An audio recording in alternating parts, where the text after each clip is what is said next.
Përshëndetje të gjithëve. Recetë thjesht por të shijshme do përgatisim ditën e sotme. Është një tavë e përgatitur me presh, kos dhe karrota. Fillojmë menjëherë me përgatitjen. Në fillim do merremi me preshin. Kam 2 presh janë të plotë të mëdhenj, i presim në pjesë të vogla dhe do t'i vendosim në një tigan të thellë. I presim në fillim në 4 pjesë dhe më pas mundohemi t'i grim sa më hollë.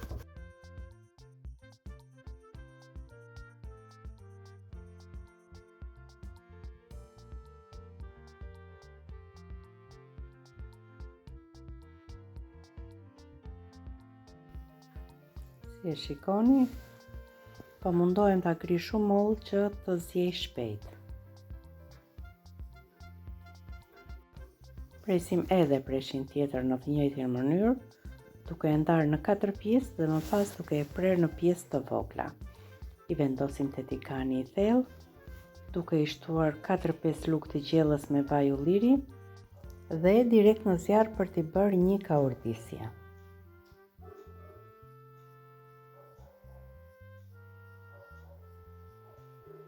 Ndërkohë që preshi ka urtiset, presim në pjesë të vogla 2 karrota.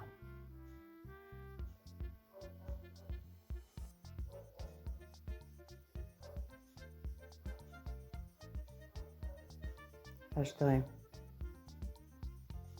I presim në të njëjtën kohë të dyja karrotat në kubik të vegjël.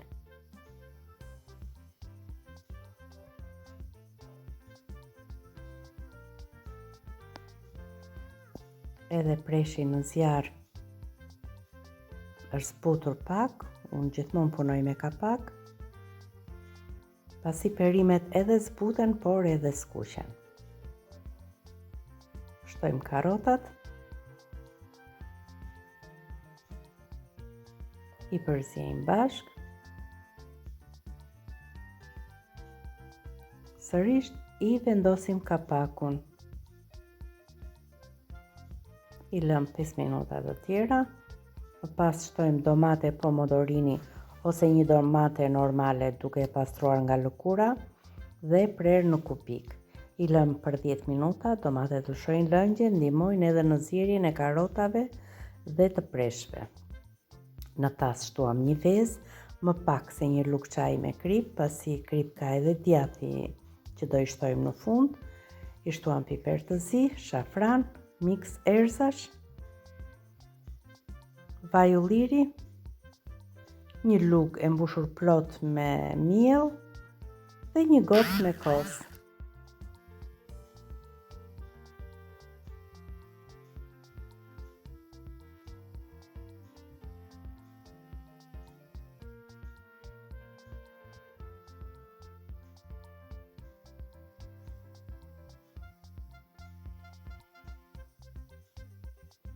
Perimet janë zbutur, domatet janë shpërbërë, është momenti për të shtuar salcën e përgatitur. E përziejmë mirë në tigan.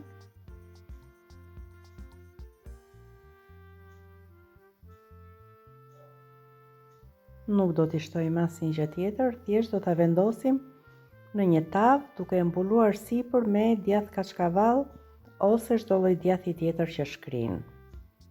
Vetëm 20-30 minuta në furrë do kjo recetë dhe e kemi gati.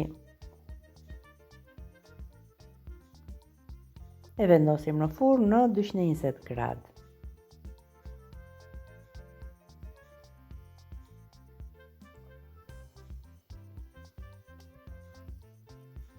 Dhe ja tava e përgatitur.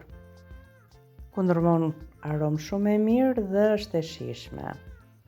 Edhe ata që nuk e konsumojnë preshin, në këtë recetë jam e sigurt që do ta pëlqejnë. Të dashur miq, kjo ishte edhe receta e ditës së sotme, e thjeshtë, ekonomike dhe e shëndetshme. Ju falenderoj që më ndiqni.